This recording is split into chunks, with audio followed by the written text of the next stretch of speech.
Bronny James. Well, as we all know mga kawan, stories matapos nga pong kunin siya ng Lakers bilang 55th pick. Marami nga po ang natuwa sa ginawang move na ito ni Rob Pelinka.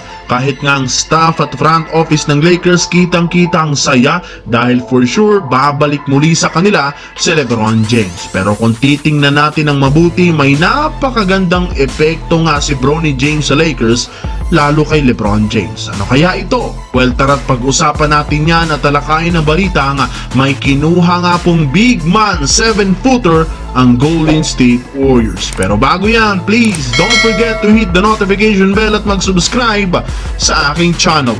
As we all know mga kawan stories, napakagandang addition na maituturing natin ang pagkuha ng Los Angeles Lakers kay Bronny James. Bakit? Well, napag-usapan natin na ito nga ang magsisilbing kapalit ni Jalen Hood-Schifino sa Lakers. Nasa trade block na nga ito at anytime next week posibleng ma-trade na siya para makakuha ng bagong sentro. Basically, bench unit ang unang role ni Bronny sa Lakers. Posibleng second or third unit pero dahil nga sa shooting nito at defensive mentality, posible nga pong makakuha siya ng 10 to 20 minutes kay Coach JJ Redick. Ang good news pa dito, dahil nga history ito sa NBA bilang first father and son duo sa liga, malamang sa malamang tataas lalo nito ang viewership at ticket sales ng kanilang prangkisa. Isa pa, maganda rin naman ang epekto lalo sa kanyang ama na si LeBron dahil dagdag motivation ito para makakuha muli ng bagong kampyonato kasama ang kanyang anak. Imagine kung magkampiyon ng Lakers na magkasama sina LeBron at Bronny, another thing, another history. Kung talento ang pag-uusapan, magagamit rin naman dito ang shooting ni Bronny lalo pat alam ni LeBron kung paano paganahin ng kanyang anak.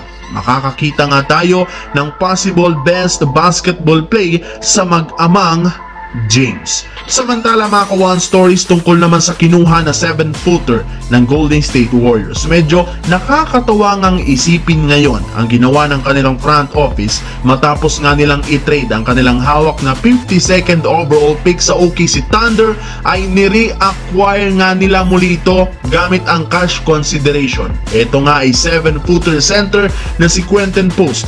24 years old na nga ito mga kawan stories, isang traditional na big man na posibleng magamit ng Golden State Warriors bilang third string ng kanilang prangkisa. Makakasama nga niya dito ng isa pang big man na si Trayce Jackson-Davis. Ang pagkakaiba lamang, meron itong shooting sa long range na magagamit kung sakali ni Coach Steve Kerr. Ang problema, inaasahan pa rin namang mababangko ito sa Warriors dahil nasa kanila pa rin si Kevon Looney. Posible nga pong ilagay nila ito sa kanilang G League team sa simula para mahasa ang gusto ang talento. Sa ngayon, wala nang bagong move pa ang Golden State Warriors. Ang hinihintay na lamang nila ay ang magiging desisyon ni Klay Thompson kung aalis na o mananatili pa.